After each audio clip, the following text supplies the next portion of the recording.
Les invito a que busquemos en nuestras Biblias la carta a los Efesios. Efesios capítulo 1. Seguimos en nuestra serie expositiva de la carta a los Efesios, que es predicación expositiva. Es la predicación en la que el mensaje del sermón es el mensaje del texto. Y para ello, pues, analizamos el texto en su contexto, capítulo por capítulo, versículo por versículo, teniendo en cuenta la intención del autor, la audiencia, y lo aplicamos a nuestras vidas posteriormente. Eso es predicación expositiva. Para que de pronto alguien no sabe qué es predicación expositiva, eso es predicación expositiva. Tomamos en cuenta todo el contexto.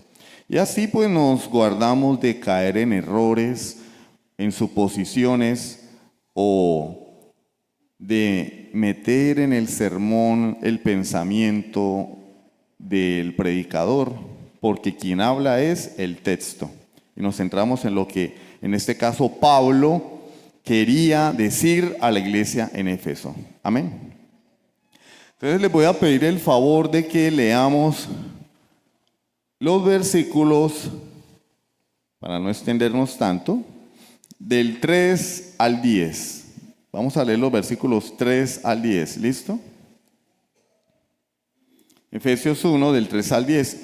Pero nos vamos a centrar en el 8 al 10, porque los versículos anteriores ya los estudiamos. Efesios 1, del 3 al 10. Cuando lo tengan pueden decir amén. Bendito sea el Dios y Padre de nuestro Señor Jesucristo, que nos bendijo con toda bendición espiritual en los lugares celestiales en Cristo, según nos escogió en Él antes de la fundación del mundo, para ser santos y sin mancha delante de Él, en amor, habiéndonos predestinado para ser adoptados hijos suyos, por medio de Jesucristo, según el puro afecto de su voluntad, para alabanza de la gloria de su gracia, con la cual nos hizo aceptos en el amado, en quien tenemos redención por su sangre, el perdón de pecados según la riqueza de su gracia, que hizo sobreabundar para con nosotros en toda sabiduría e inteligencia, dándonos a conocer el misterio de su voluntad, según su beneplácito, el cual se había propuesto en sí mismo, de reunir todas las cosas en Cristo, en la dispensación del cumplimiento de los tiempos, así las que están en los cielos como las que están en la tierra. Amén. Vamos a orar. Bendito Rey, te damos gracias por tu palabra. Gracias, Señor, porque tenemos tu revelación en nuestras manos. No nos dejaste solos, no nos diste un mapa en blanco. Tenemos no solamente el manual de vida, sino un mapa que nos señala la ruta a seguir y nuestro destino. Nos señala a dónde vamos a llegar. Y te damos gracias porque eso le da sentido y propósito a nuestras vidas, amado Rey. Podemos vivir en medio de las tribulaciones y aflicciones confiados en que hay algo más allá del sol, más allá de esta vida, y que realmente eso es lo importante. Todo en esta vida es transitorio, temporal, vano, pasajero, pero lo que nos espera es eterno, infinito, y es lo mejor de lo mejor. Y hacia allá vamos, Padre, y hacia allá queremos que tú nos guíes y nos dirijas a través de tu palabra. Bendice a tu pueblo, te lo suplico en el nombre de Jesucristo. Amén. Imagínense una orquesta. ¿Han visto alguna orquesta o un grupo de músicos o un conjunto de músicos? ¿Habrán ido a algún concierto alguna vez? Que no es pecado, depende. Ahí les dejo, depende. O en algún restaurante a veces se presentan grupos musicales, ¿no? O alguien tal vez fue parte de un grupo musical. Pero imagínense esta orquesta, grupo, conjunto sin dirección. O sea, cada quien llega, toma su instrumento y empieza a tocar lo que le viene a la mente. ¿Qué hay? ¿Hay una sonata hermosa? No. Ruido, bulla, desorden es lo que hay. Como la orquesta del Chavo del Ocho. ¿Sí recuerdan el Chavo del Ocho cuando quieren montar un grupo y cada quien por su lado? Bueno, en la Biblia tenemos un episodio así y es el que leímos en la introducción, Génesis capítulo 11. Ahora vamos a entender por qué. Si vamos a hablar de la redención, ¿qué tiene que ver Génesis 11? La Torre de Babel. Bueno, ¿cuál es el tema allí? Los hombres llenos de orgullo, soberbia, rebeldía contra Dios, decidieron levantar una torre que llegara hasta el cielo. Y esto no es literal, es una expresión. Porque ninguna torre va a llegar al cielo. Y tampoco es que fuesen tan tontos como para pensar que la torre iba a llegar al cielo. Pero esta es una forma de decir, nos rebelamos contra nuestro Creador. Nuestra propia manera de hacer las cosas. Recordemos que Dios les había dicho a los hombres que tenían que llenar la tierra. Y ellos dijeron, no, vamos a hacer una torre. Que todo el mundo sepa quiénes somos nosotros. Cualquiera de nosotros vea la torre y diga, wow, el monumento al orgullo humano.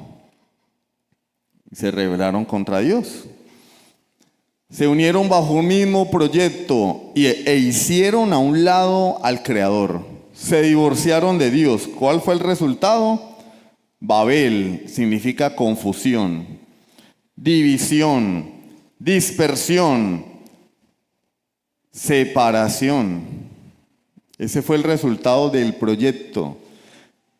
Ellos nos dicen a nosotros que si nos unimos vamos a lograr cualquier cosa. Eso es mentira. Eso es una total y vil mentira. Porque sin Dios lo único que hay es caos y división. Lo que parecía unidad terminó en caos y esta escena nos recuerda que todo intento humano sin Dios, divorciado de Dios, sin estar en armonía con Dios, lo único que se deriva es fragmentación, desorden, destrucción, caos. Ahora bien, los músicos están desordenados tocando cada quien como bien le parece, pero llega un hombre con una batuta, el director, y el director pone orden, le asigna a cada uno lo que debe hacer, levanta la batuta y comienza a dirigir la orquesta. Ahora que tenemos una melodía entendible, hermosa, deleitosa, un propósito, tenemos orden y unidad. Unidad. De la misma manera, Dios, el director de la orquesta, reúne todas las cosas en Cristo, nuestro Redentor, el director de la orquesta, el director de la historia, para que todo encuentre armonía, propósito y unidad en el universo.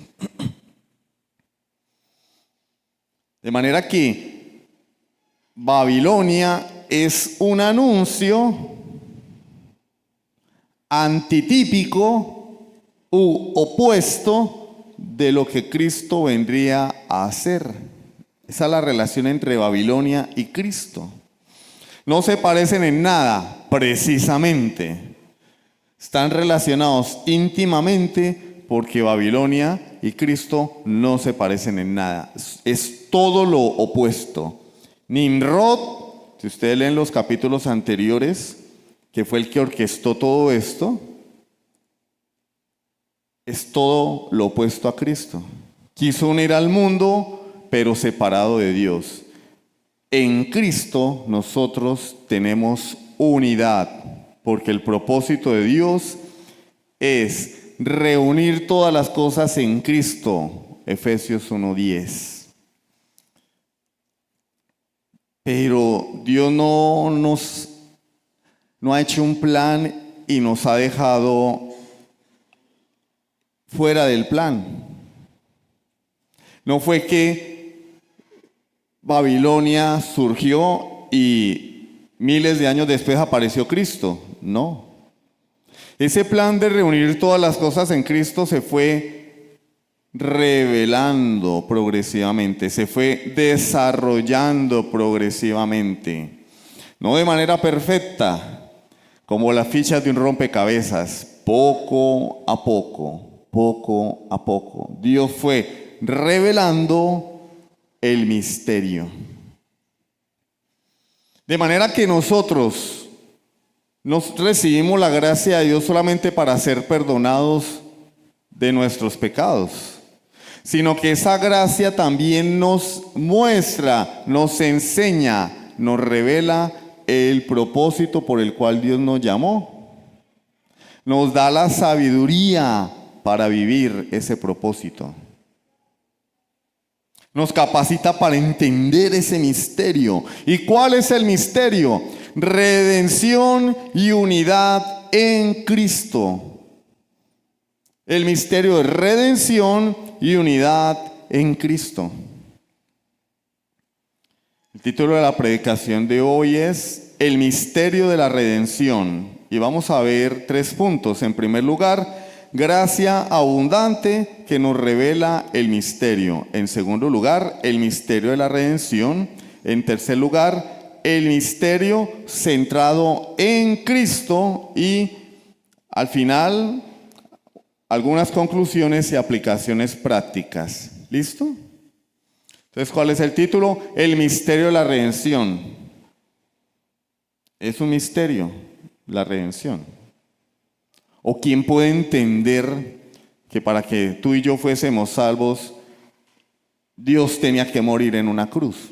Hermano, eso es una herejía lo que usted está diciendo, porque Dios no murió. Entonces, ¿quién murió? ¿Satanás, Abraham, Isaac, la Virgen María murió en la cruz? No, el que murió en la cruz fue Dios. Dios hombre, Dios encarnado. Dios no puede morir, entonces tú y yo estamos muertos en delitos y pecados. Porque solo Dios podía pagar por nuestra salvación. Por eso se hizo humano. Cristo en su naturaleza divina no murió, pero en su naturaleza humana murió. De manera que quien murió en la cruz fue Dios en su naturaleza humana. Por eso tiene 2 naturalezas. Una para pagar el precio de nuestra salvación y otra para morir en la cruz por nosotros. Pero esas naturalezas son inseparables, indivisibles, pero también son inconfundibles. Por eso se llama ¿qué? Un misterio. Un misterio. ¿Quién puede explicar humanamente hablando desde la lógica humana la doble naturaleza unipersonal de nuestro Señor Jesucristo? Nadie. La Trinidad, ¿quién la puede explicar que satisfaga la lógica humana? Nadie. Es un misterio.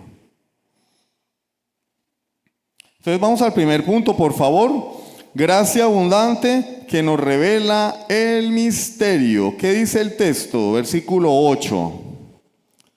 Vamos a leer desde el 7. En quien tenemos redención por su sangre, el perdón de pecados según las riquezas de su gracia. ¿Qué vimos hace 8 días?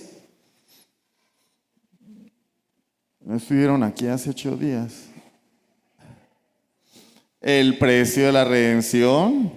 Allá hablábamos de qué. De qué es la redención. ¿Qué más mencionábamos? ¿Cómo? Que Jesús es nuestro Goel, nuestro Redentor. ¿Por qué era necesaria la redención? El precio de la redención, el propósito o los beneficios, de la redención. Y hoy vamos a hablar de el misterio de la redención, porque es un misterio. Dice la palabra del Señor en el versículo 8. Estamos en el 7. En que tenemos redención por su sangre, el perdón de pecados, según las riquezas de su gracia. Pero no podemos separar ni divorciar los versículos porque la separación en versículos fue posterior y no tiene nada que ver con el texto. Que hizo sobreabundar para con nosotros. ¿Qué hizo sobreabundar Dios para con nosotros? Las riquezas de su gracia. Tenemos que pasar de largo en la lectura.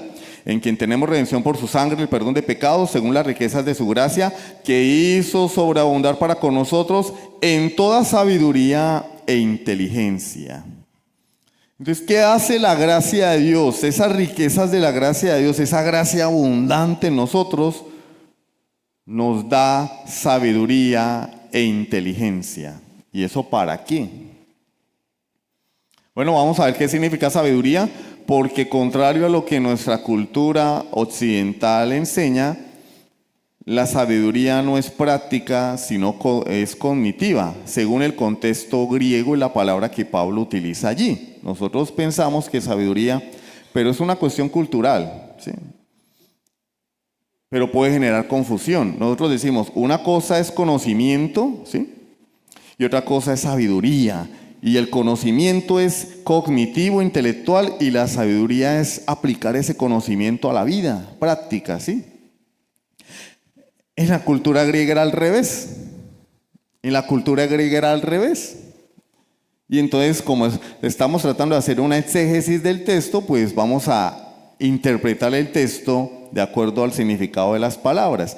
Entonces Pablo utiliza una palabra sabiduría, sofía. Sofía. Y para los griegos, sofía es la comprensión, ¿sí? Es un ejercicio intelectual, es una comprensión del propósito de Dios. O sea que para los griegos, sabiduría es un mero ejercicio intelectual y cognitivo. En este caso, Pablo lo está aplicando al plan de redención de Jesucristo. Es decir, la sabiduría para Pablo es conocer el plan de redención de Dios. Es conocerlo de manera intelectual, es recibir ese conocimiento, saber cuál es el plan de Dios históricamente para su pueblo. Es una sabiduría revelada. No procede del conocimiento humano. Por eso es un misterio. Porque viene por revelación de Dios. Así como cuando Jesús le preguntó a sus discípulos, ¿quiénes dicen los hombres que soy yo? Y entonces el uno decía, no, tú eres Elías, tú eres Juan el Bautista, tú eres alguno de los profetas. Y él dice, ¿y quién dice en vosotros que soy yo? Y Pedro toma la palabra y dice, tú eres el Cristo, el Hijo del Dios viviente. Y el Señor le dijo, Pedro, tú eres un duro. Tú eres el teólogo de teólogos. Le dicen, bienaventurado eres, Pedro, porque no te le reveló ni carne ni sangre, sino mi Padre que está en los cielos. Pedro dijo eso, no porque él fuera muy inteligente, sino porque Dios se lo reveló. Tanto así que después de esa afirmación triunfante en la que Jesús le dice, y yo te digo que tú eres Pedro, y sobre esta piedra, tú eres Petro, no el de allá, sino tú eres Petro, y sobre esta Petra edificaré mi iglesia. Sobre tu confesión de que yo soy el Cristo, edificaré mi iglesia, las puertas del Hades no prevalecerán contra ella. Acto seguido, cuando Jesús anuncia su muerte, Pedro le dice, Señor, ten piedad de ti, en ninguna manera esto te acontezca. Y el Señor, después de decirle, bienaventurado eres, le dice, apártate de mí, Satanás, porque no has puesto la mirada en las cosas de los hombres, sino en las cosas de Dios, sino en las cosas de los hombres. Y no le está hablando al diablo, porque hay personas que dicen, no, pero es que Jesús le estaba hablando al diablo que estaba ahí. No, le está hablando con Pedro. Y le está diciendo a Pedro que él es tropiezo. Apártate de mí, Satanás, porque me eres tropiezo. Lo que tú estás diciendo no tiene nada que ver con Dios. Y ahí nos queda constancia que en realidad cuando Pedro confesó que Jesús era el Cristo, era por la obra de Dios. No porque él fuera un hombre iluminado que tuviera el conocimiento universal. Porque si fuese así, no hubiera querido impedir que Cristo fuese a la cruz. Y así somos tú y yo. A veces triunfamos en la fe y después hasta el diablo nos usa. Hasta Satanás, hasta nos prestamos para que el diablo nos utilice. No somos infalibles, ¿cierto? Entonces la palabra sabiduría habla de la comprensión intelectual del plan redentor de Dios. ¿Qué dice Colosenses 2:3? Colosenses 2:3. En Cristo están escondidos todos los tesoros de la sabiduría y del conocimiento. Es una sabiduría o conocimiento revelados por Dios. La palabra Sofía, pero Pablo utiliza otra palabra allí, en toda sabiduría e inteligencia. Y la palabra inteligencia es la palabra griega phronesis, Phronesis, phronesis, que significa prudencia o sensatez práctica. Sé que los griegos lo veían era al revés. Sabiduría intelectual, inteligencia práctica, prudencia o sensatez práctica. Y ahí está la capacidad de aplicar la sabiduría en decisiones concretas de nuestra vida diaria. Entonces para ellos era al revés, pero es una cuestión cultural meramente, pero quería aclararlo nada más. Para el griego, sabiduría es conocimiento. Inteligencia es aplicar ese conocimiento a la vida práctica. Por ejemplo, para el griego la sabiduría es tener un mapa y saber que hay un punto de partida, un punto de llegada o una ruta, ¿sí? Para el griego eso es sabiduría. Tengo el mapa, lo entiendo, sé de dónde debo salir y sé a dónde debo llegar. Y la inteligencia es entender cómo caminar, qué decisiones tomar cuando ya yo emprendo el viaje. Para los griegos era así. Era opuesto a como lo entendemos nosotros. Vamos a Colosenses 1:9, por favor. Colosenses 1:9. Por lo cual también nosotros, desde el día que lo oímos, no cesamos de orar por vosotros y de pedir que seáis llenos, ¿de qué? Que seamos llenos del conocimiento de su voluntad en toda sabiduría e inteligencia espiritual. ¿Cuál es la oración de Pablo por el pueblo, por la iglesia? Que nos llenemos de dinero, ¿sí? Llenar la iglesia de gente. La iglesia la llena Dios. Hechos capítulo 2, el Señor añadía a la iglesia cada día los que habían de ser salvos.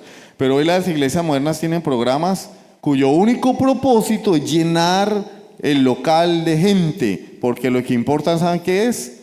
El Villegas. Entre más gente, más Villegas, más dinerito. No, la oración de Pablo no era esa, porque la salvación es de Jehová. ¿Cuál era la oración de Pablo por la iglesia? Que fuésemos llenos del conocimiento de su voluntad, hermanos. Y aquí está el conocimiento de la voluntad de Dios. Sabemos más canciones cristianas, entre comillas, porque a título personal, para mí la música cristiana no existe. Para mí existe música canciones con letras disque cristianas y canciones con letras de cualquier otra índole, festivas. Hoy en día la música habla mucho del sexo y las drogas, pero decir música cristiana es como decir un reloj cristiano, ¿cierto? Un televisor cristiano, ¿no? A la música le damos usos y la usamos para glorificar a Dios o para el disfrute o para promover filosofías mundanas, destructivas, anticristianas, ¿sí? Ese es un pensamiento personal, no es un dogma, cualquiera puede pensar de otra manera, ¿sí? A mí me gusta la música cristiana y los cristianos tienen que escuchar música cristiana porque si no van al infierno. Bueno, alguien puede pensar así. La Biblia no enseña eso, pero bueno. Otro día profundizamos más en el tema. La oración de Pablo era que la iglesia fuese llena del conocimiento de la voluntad de Dios, de sabiduría e inteligencia espiritual. Es decir, nos llenamos del conocimiento de la voluntad de Dios, pero también tenemos que saber vivir, aplicar el conocimiento de la voluntad de Dios. Yo sé que tengo que honrar a Dios por encima de todo, pero me salió un viajecito,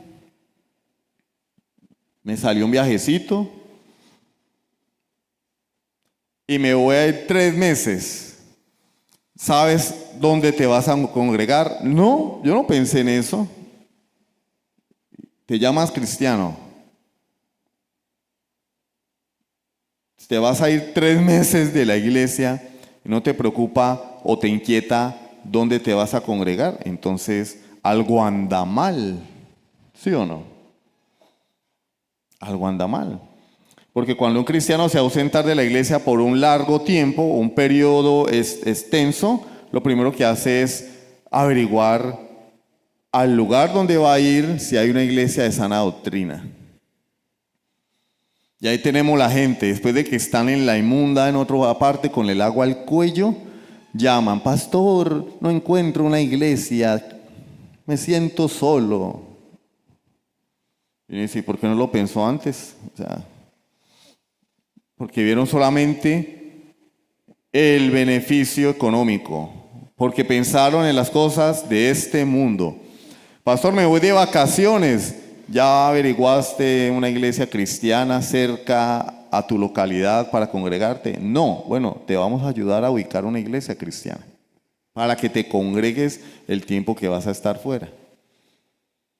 Porque hay que saber la voluntad de Dios, pero también hay que vivirla y aplicarla. Nosotros nos vamos de vacaciones, pero Dios no se va de vacaciones. Y el diablo tampoco. Y la vida cristiana no tiene vacaciones. Debemos ser llenos del conocimiento de la voluntad de Dios en toda sabiduría e inteligencia espiritual.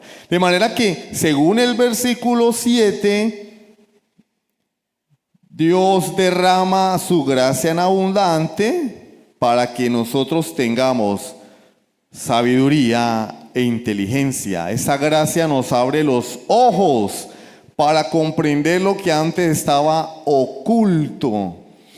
Porque nosotros pensamos que Cristo vino al mundo a salvarnos y a que vivamos bueno, tranquilos, sin problemas, felices. Ya, o sea, Cristo murió en la cruz para darnos una buena vida. Pues qué envidia a Bill Gates, hermano, porque tiene todo el dinero del mundo y no necesita a Cristo. Qué envidia a los jeques árabes que son anticristianos y no creen en Cristo, no necesitan a Dios para vivir bueno. Entonces, yo necesito entender realmente a qué vino Cristo. Necesito entender realmente por qué Él vino, murió en la cruz, por qué estoy acá. Dios me puso en una iglesia para ver qué me da el pastor, para ver cómo me atienden. Si el pastor no me gusta y no se acomoda a mis expectativas, pues me voy. ¿De verdad tú crees que para eso Cristo te puso en una iglesia? Es necesario que entendamos el misterio, porque Dios hace lo que hace. Y solamente así podremos vivir conforme al propósito de Dios. Pero si no conocemos el propósito de Dios, pues mucho menos vamos a poder vivir. Y hay un dicho secular que dice: el que no sabe para dónde va, cualquier bus le sirve. ¿No? Cualquier distracción le sirve. Cualquier iglesia pseudocristiana le sirve. Pues, ¿se han escuchado eso pues igual todos hablan de Dios, todos vamos para el cielo? Ay, sí, claro. Claro, sí. Todos vamos para el cielo, sí. Todas las iglesias van para el cielo. Todos predican al Cristo y al Dios de la Biblia. Claro. No, hermanos. Es necesario que entendamos. Para eso Dios nos da sabiduría e inteligencia según las abundantes riquezas de su gracia.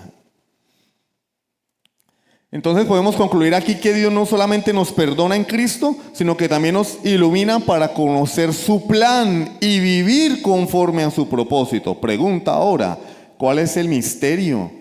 ¿Cuál es ese propósito que Dios nos ha revelado en Cristo? Segundo punto, el misterio de la redención. Cuando algo sucede, ¿nosotros qué hacemos? Ir a contarlo. Y se accidentó fulano, mataron a fulano, se ganaron la rifa de la Toyota Land Cruiser. ¿Quién se la ganó? Y noticias, ¿sí? ¿Uno qué hace? A veces uno es portador de noticias, otros portadores de chismes, ¿no? Están rifando el Camaro. Uy, qué belleza. O me gustan más las motos. Se ganaron el Camaro. ¿Quién se lo ganó? El Camaro negro que paran allá arribita. ¿Quién se lo ganó? Y uno, pues porque uno considera que es una noticia de interés, aunque puede ser irrelevante, ¿no? Ay, pues si lo ganaron, a mí no me afecta, pero se lo ganaron. Bueno, hay una historia mucho más importante que también merece ser contada y que Dios se tomó la condescendencia de contarnos esa historia. Y es la historia más grande jamás contada. La de la gracia en Cristo Jesús. Y Dios nos la ha dado a conocer.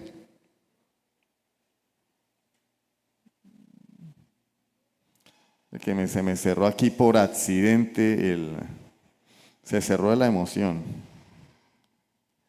Dios nos ha dado a conocer esa historia tan maravillosa. Colosenses 1:26 y 27. Colosenses 1:26 y 27. El misterio que había estado oculto desde siglos y edades. ¿Es que la Biblia habla de un misterio? Pero ahora, estaba oculto, pero ahora ha sido manifestado a sus santos, no a todo el mundo. El mundo afuera piensa que venimos como los animales. Los animales nacen, crecen, se reproducen y mueren.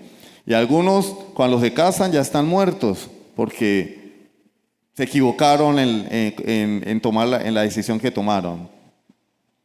Nacemos, crecemos, nos reproducimos y morimos. Ese es el ciclo de la vida animal. Esa es la filosofía. Entonces hay que disfrutar, pasarla bueno. ¿A eso vinimos al mundo? Hay un misterio oculto desde las edades, desde los siglos, pero que fue manifestado a los santos de Dios. Los verdaderos creyentes sabemos por qué estamos aquí, de dónde venimos y para dónde vamos, que son las preguntas que la filosofía griega nunca pudo responder. ¿Qué hacemos acá? ¿Para dónde vamos? Bueno, Dios nos ha revelado ese misterio que antes había estado oculto. Dice versículo 27, a quienes Dios quiso dar a conocer las riquezas de la gloria de este misterio entre los gentiles. ¿Cuál es ese misterio? Que es Cristo en vosotros, la esperanza de gloria. Señor, ¿cómo es eso de que si yo me arrepiento de mis pecados, Cristo viene a vivir dentro de mí? A través del Espíritu Santo que es Dios. ¿Eso cómo es posible? Pero la Biblia lo enseña. Y ahí van las denominaciones carismáticas queriendo usurpar la obra y el lugar del Espíritu Santo. Bueno, pues como no sentimos nada raro, pues vamos a hacer cosas para sentir cosas raras. ¿Sí o no? Vamos a hipnotizar a esta gente con largos servicios de adoración. Cuando ellos estén bien cansados, los ponemos a orar, les metemos metafísica, manipulación psicológica, y el uno termina viendo a Dios por allá. Aunque la Biblia dice que a Dios nadie le vio jamás, Juan capítulo 1, versículo 19. La Biblia lo dice, ¿no? La Biblia lo dice. La estoy citando. Pero hay gente que dice que han visto a Dios. Como Lucas. ¿Sabías tú, Lucas, que la gente dice que tú y yo estamos locos? La Biblia dice que nadie ha visto a Dios, pero abundan los personajes afuera en la iglesia moderna que dicen que han visto a Dios. Y yo digo, pues, ¿cómo le hicieron, hermano? ¿Qué clase de hongos consumieron? Están comiendo hongos de esos alucinógenos que lo ponen a uno bien chévere. O en lugar de echarle cilantro al caldo, le echaron otro tipo de hierba. O comieron ponqués de esos que traen, en Medellín los venden. En Medellín los venden, los ponqués que traen hierbitas. Y vieron a Dios, porque la Biblia dice que no. La Biblia dice que nadie puede ver a Dios. Por eso Dios se hizo hombre. ¿Sí me entienden? Punto. Pero esta gente ven a Dios hasta en la sopa, lo ven en la taza de café, lo ven en el chocolate. Parecen las brujas, porque las que leen el chocolate, el café y el tabaco son las brujas. Pero esto lo ven a Él en todas partes. Hasta toman café con Él en la mañana. Cafecito con Jesús. ¿Se sientan a tomar café con Él? Sí, esos son los reduros. La crème de la crème. Cristo habita en nosotros. Yo no necesito sentarme a tomar café con Él porque Él vive en mí a través de su Espíritu Santo. Y eso es algo incomprensible, pero la Biblia lo enseña. Romanos 16, 25 y 26. Romanos 16, 25 y 26. Y al que puede confirmaros según mi evangelio y la predicación de Jesucristo, según la revelación del misterio que se ha mantenido oculto desde tiempos eternos, pero que ha sido manifestado ahora y que por las escrituras de los profetas, según el mandamiento del Dios eterno, se ha dado a conocer a todas las gentes para que obedezcan a la fe. No, hermano, que Abraham salió de Ur de Caldea sin saber ni siquiera para dónde iba. Y en Génesis 12 Dios le dice, en tu simiente serán benditas todas las familias de la tierra. ¿Y usted cree que él en ese momento dijo, oiga, sí, el Mesías va a nacer de mi descendencia, va a morir en una cruz y todos los que crean en él van a ser salvos? No. Por eso él es el padre de la fe, porque Dios le dijo, salta, y él dijo, ¿hasta dónde? Sacrifícame a tu hijo. Listo. No, es que él sabía que cuando él iba a tomar el cuchillo para degollar a su hijo, iba a haber un animalito enredado en un matorral. Él lo sabía. No, él no sabía. Pero esa revelación primitiva, en cierta manera pobre, le fue suficiente a él. Y salió sin saber para dónde iba, obedeció a Dios. Esa es la fe. Dios no le contó a él todo el plan. No tenía la Biblia. Abraham no tenía Biblia. ¿Sí sabían eso? No tenía Biblia. No estaba escrito Génesis, Éxodo, Levítico, Números, Deuteronomio. Ni siquiera el Pentateuco había sido escrito, porque el Pentateuco lo escribió Moisés cientos de años después. Pero él creyó. Con solo eso, sal de tu tierra, de tu parentela, a la tierra que yo te voy a señalar. Listo. Nosotros que tenemos la revelación de Dios completa, hermanos, el domingo es el día del Señor. Demuéstremelo. Ay, ¿en serio?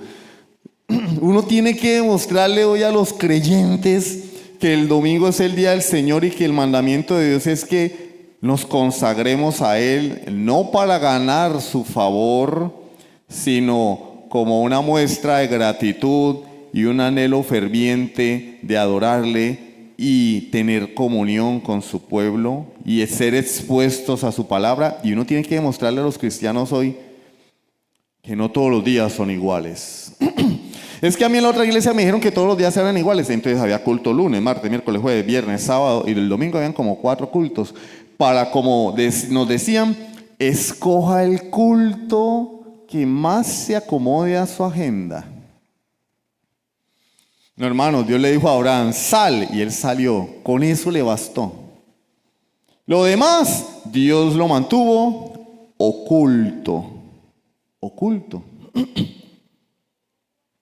Lo demás Dios lo mantuvo oculto. Noé, constrúyete un arca. Voy a destruir la tierra. Listo. Señor, ¿me puedes explicar por qué vas a destruir la tierra? ¿Y el arca para qué? Tienes que meter los animalitos allí, de 2 en 2. Señor, pero ¿por qué no me lo explicas? Es que de verdad que no. ¿Y por qué no te replanteas las cosas? Tú eres un Dios de amor. No deberías destruir la tierra. Pobrecita la gente. No, constrúyete un arca. A construir se dijo. Y lo demás, Dios se lo ocultó. Dios no le dijo a Noé que el arca era Cristo, que esa arca que él construiría era un tipo de Cristo. Los que entran en el arca serán salvos de la ira de Dios manifestada en el diluvio. Los que estén en Cristo serán salvos de la condenación eterna, en el lago que arde con fuego y azufre. Pero Dios no se lo explicó a Noé. El misterio se mantuvo oculto, pero fue revelado progresivamente. Un misterio no es un enigma indescifrable. Un misterio es una verdad que no es revelada plenamente. O imagínense cuando Dios le prometió la salvación al mundo en el protoevangelio, Génesis 3:15. Serpiente, Satanás, pondré enemistad entre ti y la mujer, entre tu simiente y la simiente suya. Esta, la simiente de la mujer, te herirá en la cabeza y tú le herirás en el calcañar. Ahí estaba el evangelio, Jesucristo, la muerte en la cruz, la victoria de Cristo sobre Satanás en la cruz del Calvario, pero Dios no se lo explicó a Adán y a Eva. Miren muchachos, vamos a sentarnos. Gabriel, un tablero aquí por favor, un marcador celestial. La serpiente es Satanás y la simiente de la serpiente es la descendencia de Satanás, los incrédulos. La simiente de la mujer es Cristo, pero también todos los que están en Cristo. La enemistad siempre va a ser entre las dos descendencias, incrédulos y creyentes. Satanás va a asesinar a mi hijo en la cruz del Calvario y va a pensar que venció, pero mi hijo lo va a vencer con la muerte y va a aplastar su cabeza, va a ser una herida mortal. ¿Él no les explicó eso? Sin embargo, después vemos en Génesis capítulo 4 que los hijos de Adán hacían sacrificios a Dios. ¿Quién les enseñó? Adán. Eso le fue suficiente a Adán para creer en Cristo. ¿Quién le enseñó a Abel a hacer sacrificios a Dios? Y Abel sacrificó la víctima inocente delante de Dios. Y dice la Biblia que Dios miró la ofrenda de Abel con agrado, no solamente a Abel, sino a su ofrenda también. Y para Abel eso fue suficiente. Nadie le dijo, mira Abel, lo que pasa es que el animal inocente es Cristo. La sangre derramada es la sangre en expiación por nuestros pecados. Y dentro de unos 4.000 años, Él va a venir y va a ser colgado. No, nadie le explicó a Abel eso, hermanos. Pero para él eso era suficiente. Y la Biblia dice que ahora Abel agradó a Dios. El justo Abel. Hebreos 11. Entonces el misterio fue oculto desde los siglos eternos, fue revelado, vimos destellos de ese misterio, pero Pablo dice que en el nuevo pacto, en la venida de Cristo, muerte y resurrección, fue manifestado. Dice, y que por las escrituras de los profetas, según el mandamiento del Dios eterno, se ha dado a conocer a todas las gentes para que obedezcan a la fe. Y entonces cuando viene Cristo y le enseña a sus discípulos, oigan, ustedes no han entendido, Lucas 24, tardos para oír y entender lo que las escrituras dicen. Ustedes no entienden que ellas hablan es de mí. Ellas hablan es de mí. Y le dice la Biblia en Lucas 24 que les dio un tour por toda la Biblia y les explicó en la ley y en los profetas todo lo que se hablaba de él. Pero ellos no habían entendido porque era un misterio oculto.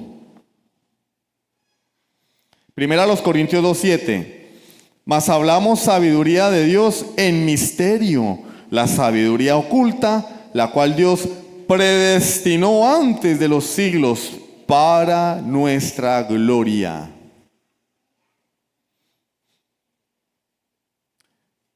El verdadero evangelio difiere de otros evangelios, sectas de dudosa procedencia o de denominaciones de invención humana.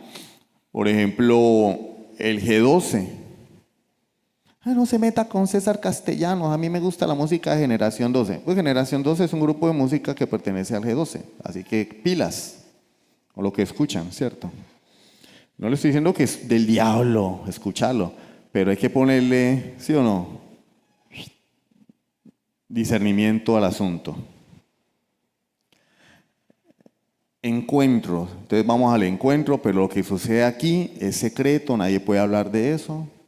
Yo soy líder de la secta, mucho cuidadito con divulgar lo que hablamos, lo que se hace aquí es secreto. Si usted habla, castigo, vienen consecuencias, eso no puede salir de acá.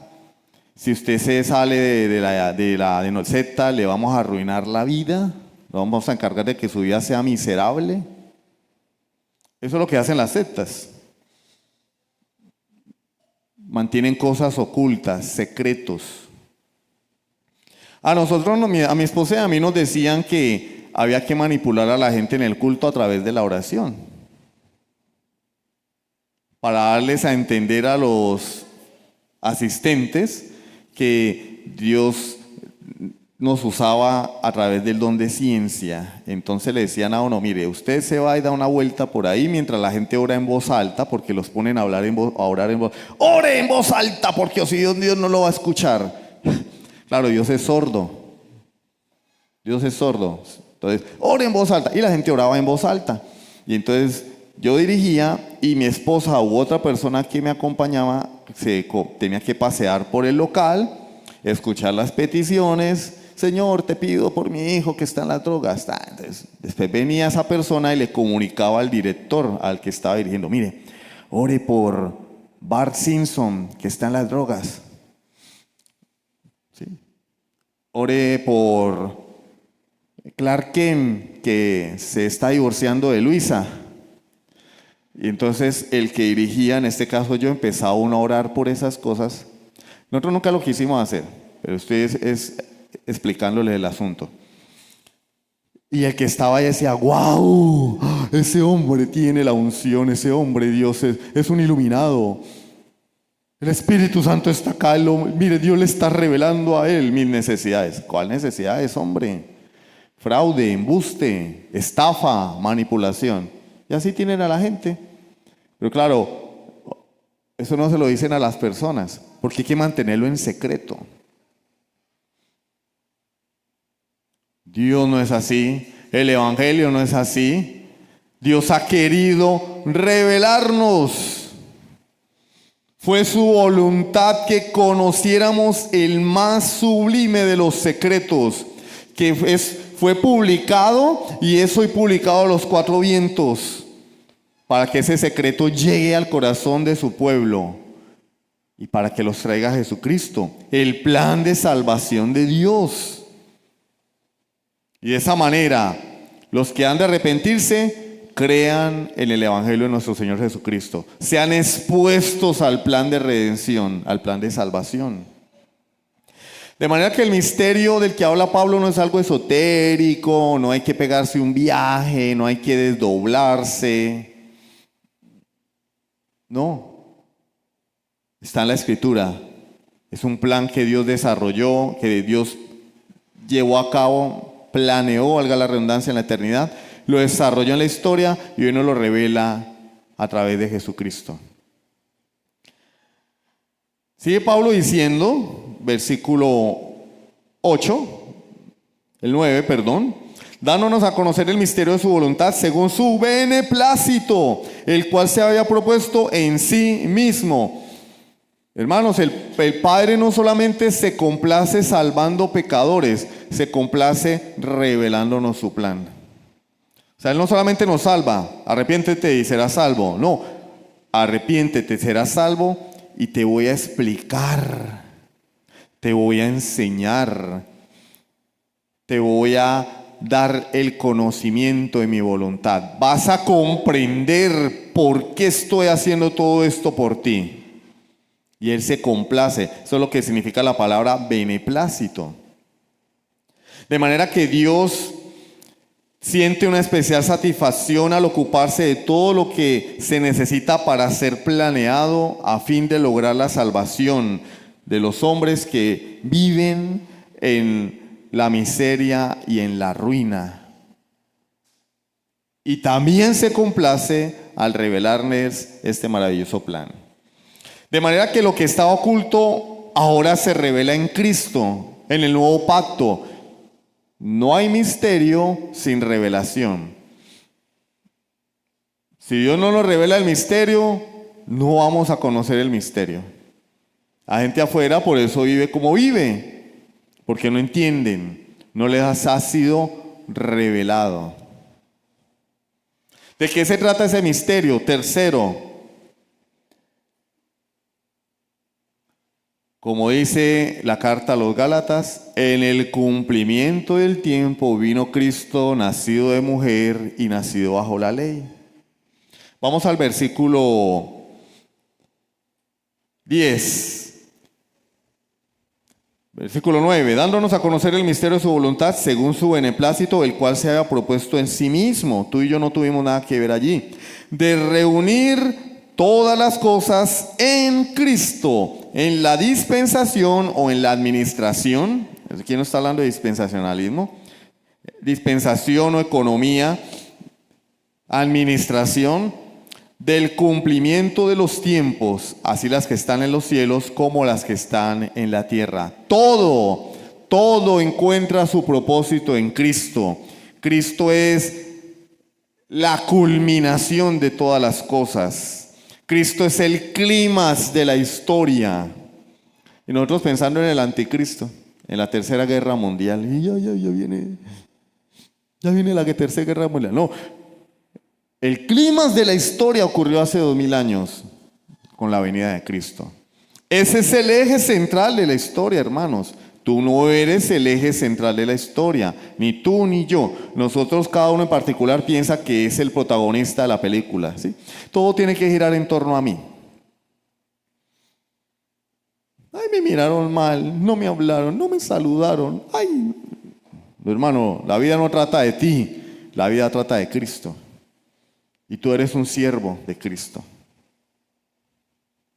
El pastor no me saludó. No me llamaron. El hermano de la puerta no me dio la bienvenida. Hermano, tiene que darle la bienvenida. Hermano, la vida no se trata de ti.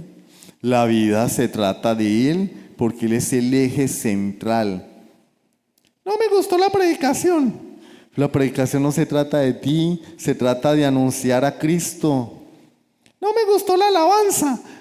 Las canciones no son para ti, son para alabarlo a Él. Si yo pensara que los himnos son para mí, pondría rock. Ay, hermano, ¿a usted le gusta el rock? Eso es del diablo. Ay, después hablamos de eso. Me gusta la balada, el rock. Para entrenar, música electrónica. No, entrenar con vallenatos. Bueno, aquí hay gimnasios donde ponen hasta vallenato. A algunos les gusta el vallenato y está bien. A mí no tanto. Pero sí hay unos que... No se trata de ti la alabanza, se trata de Él, de lo que a Él le agrada, de lo que Él ha establecido en la Escritura. La predicación es lo que Él anuncia a través de la Escritura. Por eso el mensaje no se puede rebajar. No, es que si predico sobre adulterio, los que viven en un libre se van a ir. Pues que se vayan. O se acomodan a lo que Dios demanda en su palabra, o se arrepienten de sus pecados.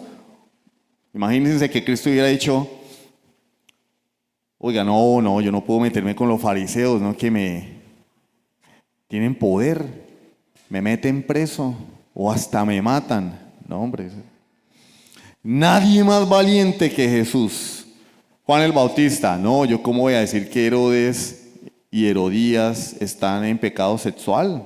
No, yo no me puedo meter con ellos.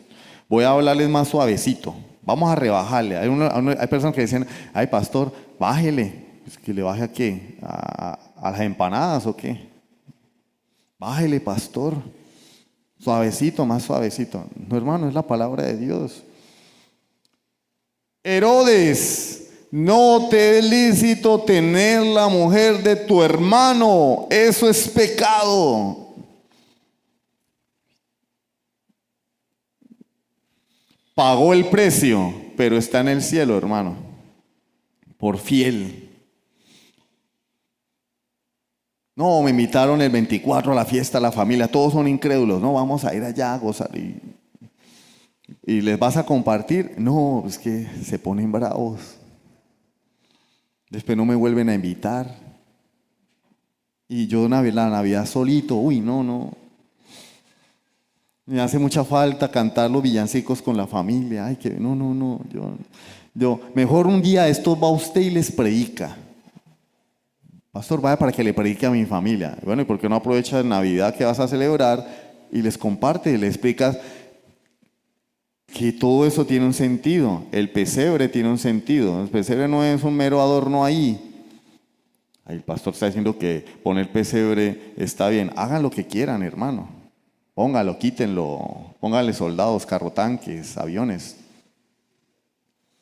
¿Y será que me puedo arrodillar? Si quiere arrodillársele, arrodíllele. Récele a la Virgen si quiere. Yo no soy el Espíritu Santo. Yo llego a la casa de alguien que dice ser cristiano y encuentro un muñeco de la Virgen. Ay, no tengo. Le voy a decir que eso es del diablo. Hermano, pues si el Espíritu Santo no te lo ha dicho, si la Biblia no te ha confrontado. Pastor, ¿será que si yo me la arrodillo a José Gregorio es pecado? No, arrepiéntete, tienes que nacer de nuevo porque no lo has entendido. Entonces nos centramos en esas cosas y nos volvemos legalistas. Ay, no, yo fui a la casa del hermano Juanito, tiene árbol de Navidad. El árbol de Navidad es del diablo porque eso era a la adoración a Tamuz. Eso es la adoración a Tamuz, que es Nimrod, el hijo de Semiramis. Yo veo un palo ahí plástico, hermano. Yo no veo más, yo no veo ningún Tamuz ni nada. Hay un palo plástico ahí con unas bolitas de colores y ahí tiran los regalos abajo. No, pero es que los regalos eran las ofrendas Tamuz. Ay, hombre, ¿dónde está Tamuz pues? Es que nos gusta inventar cosas.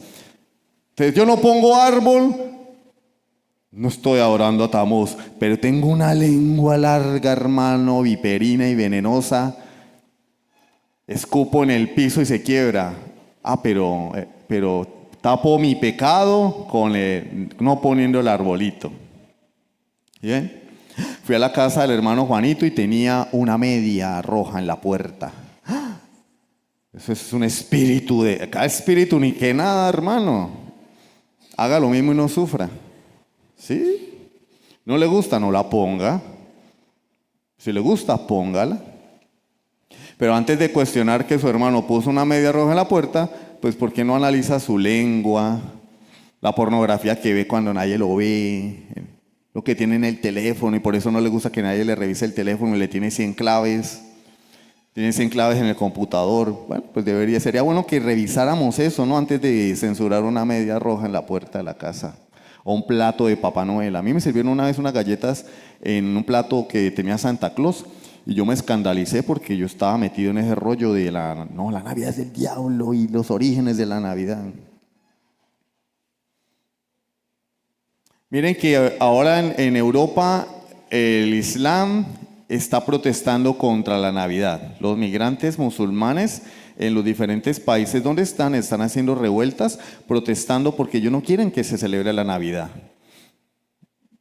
Se van a ir al cielo por eso, en serio. Van a ir para el cielo todos los musulmanes porque no creen en la celebración de la Navidad, hermano. Había un programa hace mucho tiempo que se llamaba Dejémonos de Vainas. ¿Sí lo vieron? Dejémonos de Vainas. Y vamos a lo importante. Esos son bobadas. Vivamos en santidad. Busquemos a Dios. Busquemos el conocimiento de su voluntad. Amemos a Cristo, a su iglesia. Luchemos contra el pecado y que cada quien ponga el árbol que quiera y las medias y Papá Noeles que quiera. Ya cada quien, después de que tenga la dirección del Espíritu Santo, decidirá lo correcto, porque Él nos da sabiduría e inteligencia espiritual, hermanos. La gracia nos da sabiduría e inteligencia espiritual, lo demás es legalismo. No, poner árbol de Navidad del diablo y no lo ponen, pero por dentro, ay, yo viera que me gusta el arbolito. No lo puso, pero el deseo está ahí, como fuego. Yo quiero ir a ver los alumbrados, pero el pastor me lo prohibió. Y ahí adentro, como el que no tiene amante, pero parece un ventilador viendo mujeres en la calle. El Señor lo dijo, adulteraste en tu corazón, papito. No te acostaste con ella, pero la deseas. No pones árbol, pero dentro está el deseo. O no pones árbol, pero todos estos días has ido a Cúcuta a deleitarte en el desorden que hay en la muchedumbre. Uy, que me gusta la Navidad. Pero no pusiste arbolito. Se vas a ir al cielo seguramente. Todas las cosas, literalmente, dice Pablo, las cosas en el cielo, en la tierra, alrededor nuestro, sobre nosotros, dentro de nosotros, debajo de nosotros, todo lo material, espiritual, ha sido puesto bajo el dominio de Cristo. Él lo dijo en Mateo 28, 18. Toda potestad me ha sido dada en los cielos y en la tierra. Él es el que manda. Pero una persona está enrollada, eso es un espíritu del diablo. Hay que hacer liberación, tráiganlo. Y viene el retiro de liberación, vale 200,000 pesos. No incluye la comida. Y allá lo llevamos y lo liberamos. Y lo tiran al piso, lo ponen a hacer unas cosas todas raras. Porque Satanás le puso zancadilla a Jesús. Jesús lo salvó, pero Satanás le metió una zancadilla. Y ahí están Jesús y Satanás como Goku y Vegeta peleando. Hermano, ¿qué planeta vivimos? Jesús es el Señor, Jesús es el que gobierna, Jesús es el Rey de Reyes y Señor de Señores. Satanás le hace los mandados a Jesús, hermano. Jesús dice salta y Satanás dice ¿hasta dónde, Señor? Porque si Jesús es el que nos han enseñado hoy, que yo para dejar la marihuana tengo que ir a un retiro para dejar la marihuana, hermanos, yo no quiero creer en ese Cristo. El Cristo de la Biblia dice, segundo a los Corintios 5:17, de modo que si alguno está en Cristo, nueva criatura es. Punto. Las cosas viejas pasaron y aquí todas son hechas nuevas. El que cree en Cristo tiene una nueva naturaleza, lucha contra el pecado, tiene al Espíritu Santo. No necesita ir a retiros, hermano, que le saquen la plata, ni cultos de liberación. Si necesita ser liberado, será de las cadenas del pecado. Y conoceréis la verdad, y la verdad os hará libres. Si el Hijo os libertare, seréis verdaderamente libres. Pero nos gusta que nos manipulen y nos den en la cabeza con culto de liberación. Pasen al frente y caen como cucarachas. Ay, yo sentí a Dios. Al día siguiente, lo mismo. 5 años, igual. Mismo pecado. Que Cristo no obró. No te arrepentiste. No creíste. ¿Quieres que tu vida cambie? Sea transformada. Jesucristo. Ven a Cristo, arrepiéntete de tus pecados. Él es Dios, Él es el Rey. Todas las cosas están bajo una sola cabeza y esa cabeza es Cristo. De manera que la historia no se desarrolla al azar. Oiga, qué casualidad, yo iba en la calle y me lo encontré a usted. No es casualidad. No es casualidad, ya estaba escrito. Oiga, qué casualidad, yo estaba buscando un trabajo así y me llamaron. Qué casualidad, no es casualidad, es Cristo. Qué casualidad, yo estaba pasando por este problema y vino alguien y me predicó el evangelio. Qué casualidad, no, es Cristo, porque todo gira alrededor de Él. Todo está bajo el gobierno de Jesucristo. Él es el centro de la historia, el eje de la creación y de la redención. toda la historia universal gira en torno a un solo hecho: la muerte redentora de Cristo en la cruz. Anunciada desde la creación, la muerte redentora de Cristo en la cruz. ¿Ustedes saben por qué Dios descansó al séptimo día? Porque tenía sueño. No, porque ese reposo anunciaba a aquel que dijo: venid a mí todos los que estáis trabajados y cargados, y yo os haré descansar. Y aprended de mí, que soy manso y humilde, y hallaréis descanso para vuestras almas, porque mi yugo es fácil y ligera mi carga. ¿Usted cree que es que Dios descansó porque le dio sueño y pereza o porque se cansó? No, eso anunciaba el descanso de nuestras obras, el descanso de nuestro pecado, el descanso de una religión que pretendía comprar el favor de Dios. Él lo hace todo. Lo anunció desde la misma creación, hermanos. Dijo Dios: sea la luz, porque Él no veía en la oscuridad. ¿Será? Separó la luz de las tinieblas. ¿Quién es la luz? Juan 1:1, Cristo. Primera de Juan capítulo 1, Cristo es la luz. Él dijo: yo soy la luz del mundo. Y cuando vamos a Génesis 1, sea la luz. Cristo separó la luz de las tinieblas. Cristo no tiene nada que ver con el pecado. Tú y yo, creyentes, tenemos que estar separados del pecado. Ahí ya se nos iba revelando, hermanos. Nosotros pensamos que Génesis es un libro para contarle a los niños antes de que se acuesten a dormir. No tengo sueño, venga, leo la Biblia, papito. Ya quedó fundido. No, hermanos, es la revelación del plan de salvación de Dios. Y hoy la tenemos completica, pero no la leemos. No la leemos, pero está completa aquí.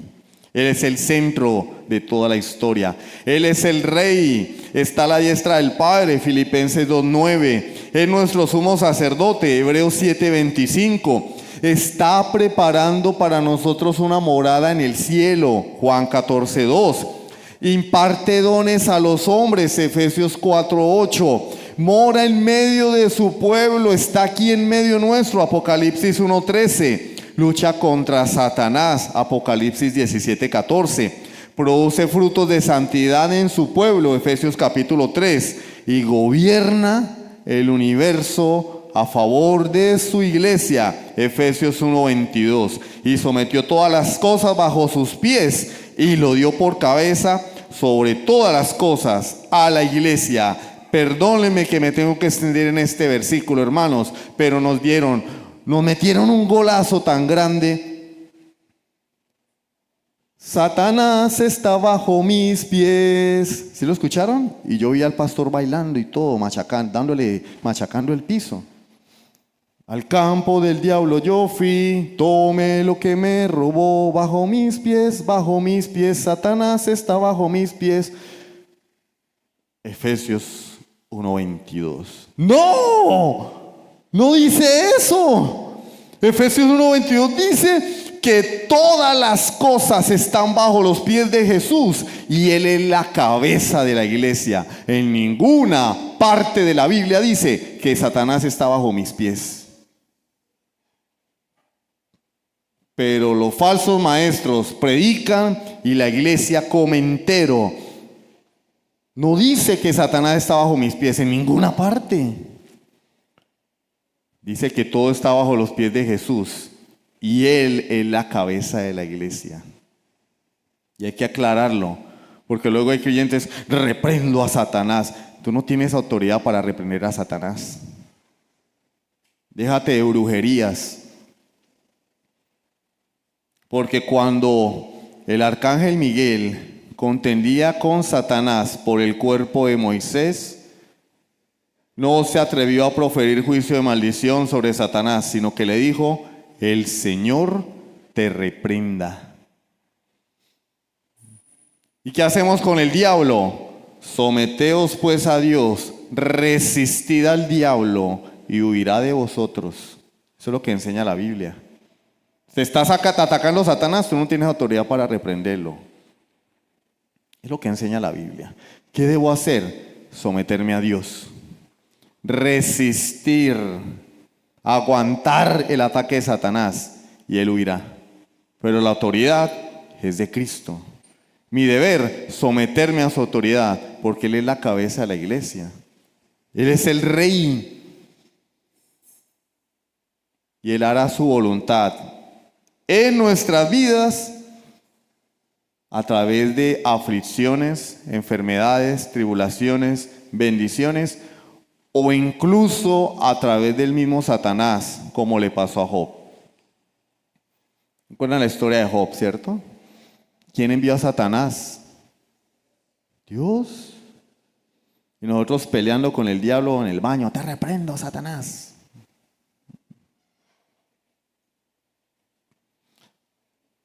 Nuestra vida solo encuentra plenitud cuando estamos unidos a Cristo.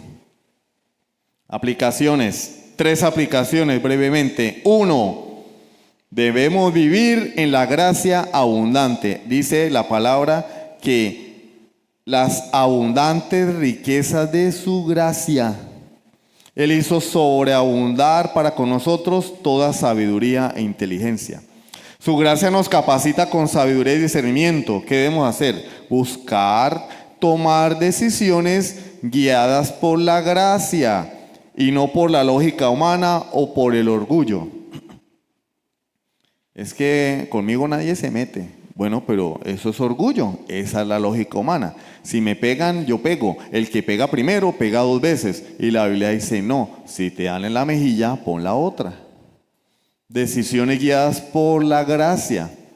Me están ofreciendo este trabajo, pero este trabajo va a entorpecer mi crecimiento espiritual porque me impide congregarme.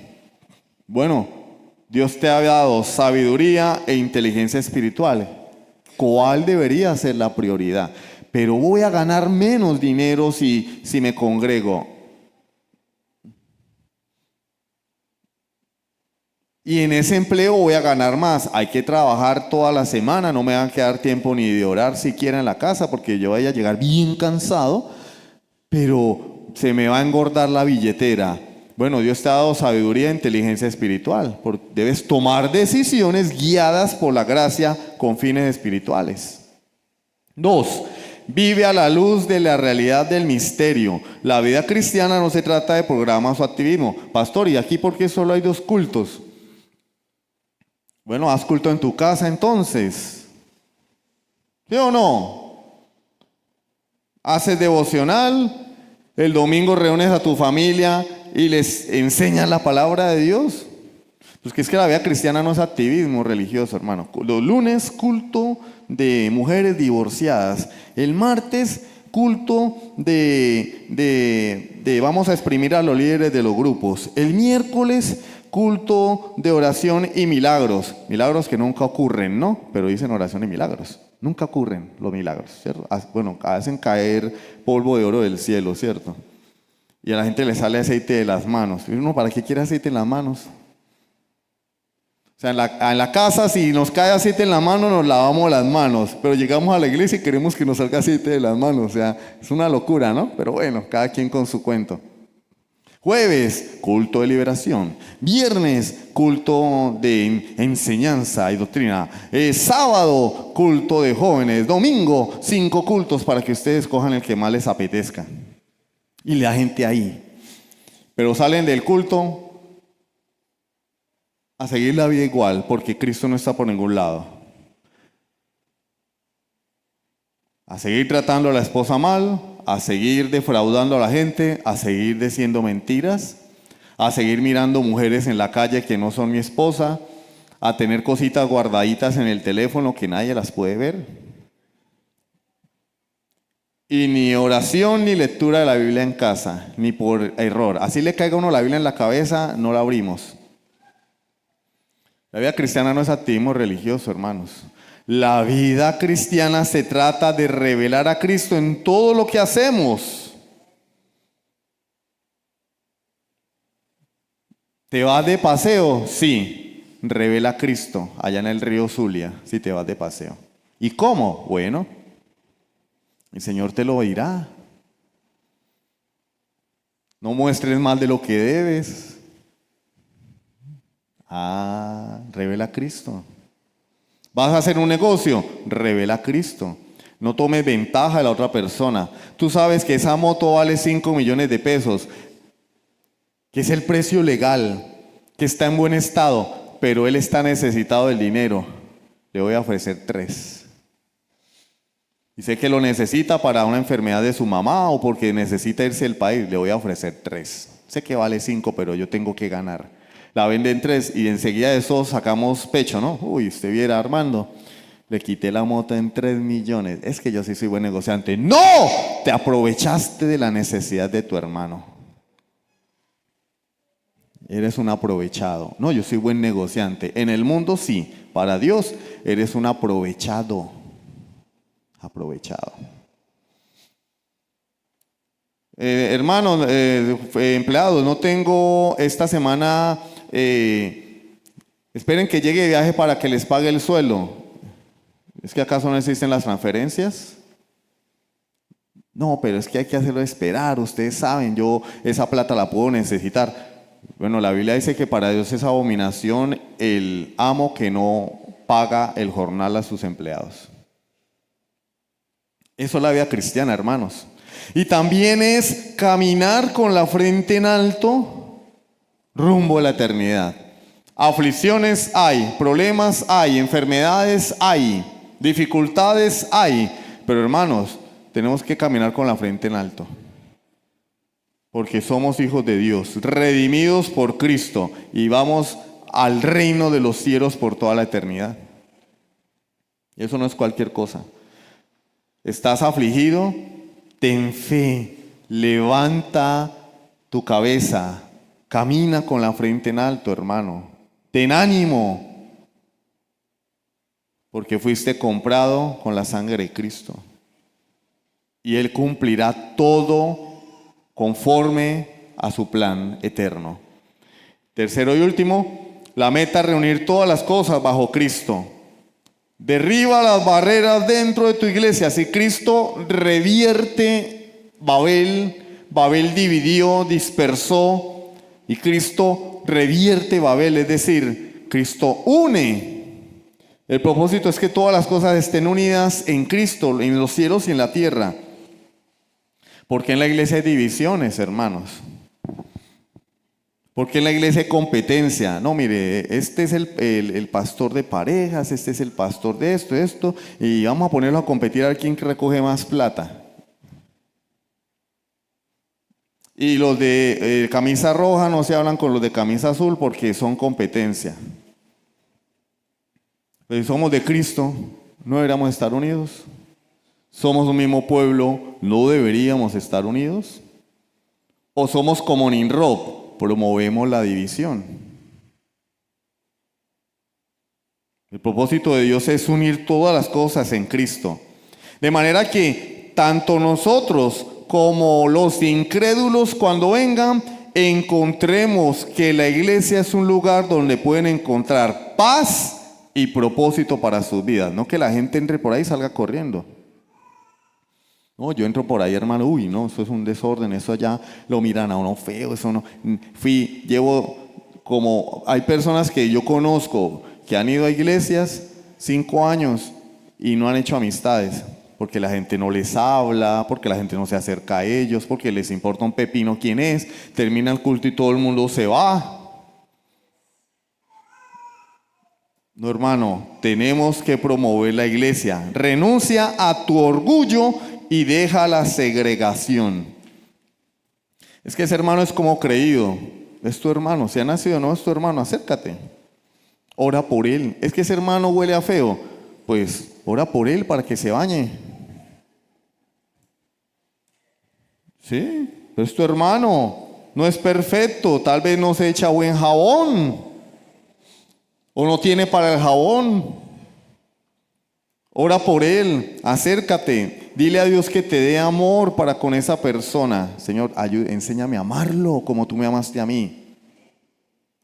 A pesar de las diferencias, hermanos, sobre todo nosotros en este momento por el cual estamos atravesando, que hay diversidad en la iglesia, promover y procurar la unión. Porque solo así el mundo conocerá que somos discípulos de Dios, en que os améis los unos a los otros. Vamos a orar.